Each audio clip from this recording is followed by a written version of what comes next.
Welcome back to Confessions of a Rock and Roll Cameraman, Episode 3, The Rolling Stones. This is part 2 of a 3-part series with super cameraman Tony Wanamaker. So let's talk about Steel Wheels then. Okay. Yeah. So we're at the beginning, sort of the Much Music realm. No, we're not. No, we're into it. We're about 10 years into it, so we're in our sophomore year for sure. For Steel Wheels? Still by then, yeah. We're a well-oiled machine, yeah. Oh, okay. Yeah. All right. Yeah.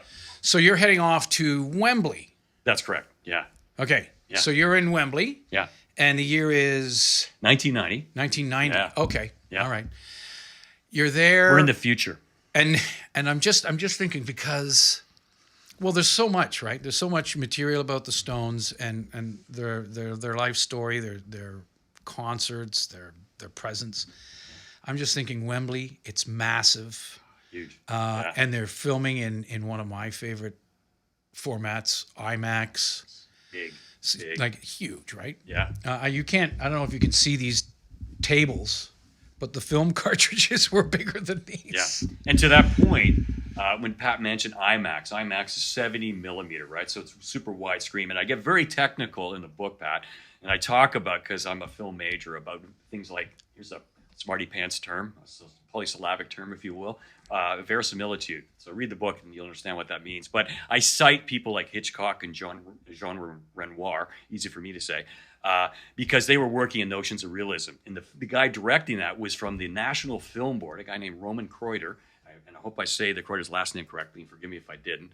But Roman was a guy who brought IMAX and won a Technical Academy Award for it. And there's nothing more immersive than seeing a film of the Rolling Stones in that medium.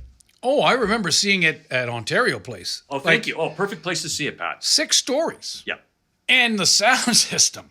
Yeah. Like, wow. And that was a great way to see it. And you have to understand, I was there as a teenager in 1971, right? And to see North Superior, which was a Roman Kreuter film. It was experimental at the time. Cinesphere was an experiment.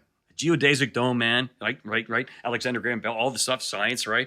And promoting this widescreen because they want to get that immersive experience. What does it feel like to be more tactile? And it promotes more realism, right? Yeah.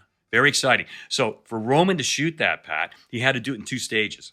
So they do close-ups first on the stage with the Stones rehearsing all the time. All the close-ups because they got a set track. Now, earlier you mentioned about the size of the magazine. Yeah. In filmmaking, we put film in a magazine and put it on a camera. Okay, so you're familiar with seeing the 2 little Mickey Mouse ears on top of a camera rolling. It's vertical. Well, 70 mil is twice the size of 35, so it's really heavy, and therefore they have to lay the disc on the side. Fascinating. Yeah. And like you just don't have guys picking up those cameras and moving them. Pat, valid point. So they put them on what they call tracks. And if you're not familiar, envision a railway track, very similar thing, right? Yeah. So we put a device called a dolly, pretty simple, dolly in, dolly out. But we put this super heavy camera and say, well, how heavy is that, Tony? How heavy is your sedan? So put your sedan on a tripod and then you carry it through.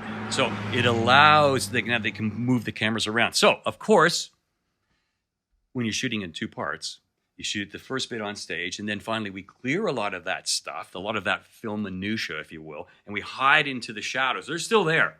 They just move back. And once you're out of the light, you're out of the shot, right? And then now they shoot the wider stuff because we said it's a widescreen medium, right? Right. So what's really exciting when folks you get to watch it, 2 things you're gonna lose if you watch it now on your 4K TV if you're streaming, and that is you won't get the widescreen perspective, of course, because you need to be in a cinema sphere, right? Am I saying that right? A cinema that handles widescreen. Okay, sorry about that.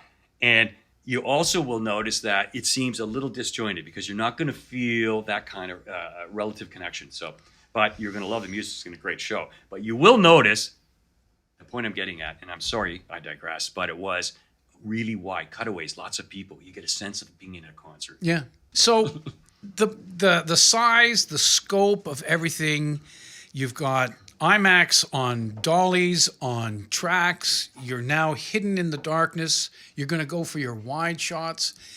And is this still rehearsal? Are you rehearsing this at this point? Or are you when I'm finally on the apron of the stage, Pat, I'm in showtime. I've been working with them a number of days previously before they actually performed. Okay. And that's when I spent a lot of time on stage, and a lot of time getting a chance to actually see and bear witness to their idiosyncrasies. Let me give you a quick example. Okay. So they all come to work. Everybody has to go to work, right? 9-to-5 job. Yeah. They all come to work in Rolls Royces. However, it's interesting because it's sort of idiosyncratic of their characters. So, for example, Ronnie Wood would arrive, and there's this pandemonium of kids all around him. He's the avuncular, wonderful paternal father, and he's got one kid on his head. Wow, that's fabulous. Yeah, exactly. Yeah. Whereas, for example, think of Keith Richards, it's sort of a noir German expressionist. He comes in, and he's got this macabre thing with all a bunch of sycophants running with him, right? And guy is always jamming a cigarette in his machine head on his guitar, right? Wow. And Charlie Watts walks in again. But this one, the kicker, and I call him the people's musician, that is Mick Jagger. And why? In England, they drive on the wrong side of the road. Right? We know that. Not there. We know that, right? Yeah, sure. So that means there's somebody driving, the livery driver is on the right, because they all come in with livery drivers, right? The little peacock on the head, that's awesome, man, right? Little peacock on the hat, the livery driver, very British. So because Mick Jagger is the people's musician, right? The livery driver's on the left. Mick Jagger drove himself to work. Wow. What a guy. So let me ask you this, because I know they all drink out of color-coded cups. Yes.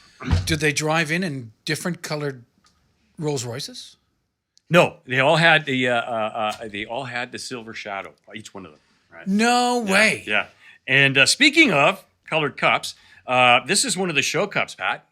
Hashtag CornRC. Yeah. And I'm color coding this one right here. This is a color coded actual mug from this show. Just like the Stones. So we'll put it up here, and I think we'll give that away if you have a subscription. Is that correct? Yeah. So, yeah, here's a great time to promote that. When you subscribe to our channel through the website, cornrc.com, then you subscribe to the channel, you will get a chance. When this episode airs, we will draw separately somebody from that list, and we'll send you this particular cup. Right here. And we'll do it with a bit of a British accent. That's right, because who can mail better than them Brits? Okay, This is great. Remember to subscribe and be part of the Come on back. rock and roll camera movement. So, just a little memorabilia. I'm an autograph hound, Pat. So I managed to get are. all the boys back in the day to sign my lovely little Voodoo Lounge album cover. Kind of cool, eh? yeah, that's fabulous. Look at Kind that. of a nice treasure. And I will be, in the future, I'm auctioning some of this stuff off. So it's kind of neat. Nice. Yeah. Cool. Well, that'll wrap up our show for today. We have talked about the Rolling Stones at Voodoo. We have talked about the Rolling Stones at Wembley. And we're going to end that section here. And then we're going to carry on with a smaller section about Tony's interactions on stage and with their crew. So thanks for tuning in, and we'll see you next time. Please tune in to part 3 of the Rolling Stones at the Max experience with Tony Wanamaker.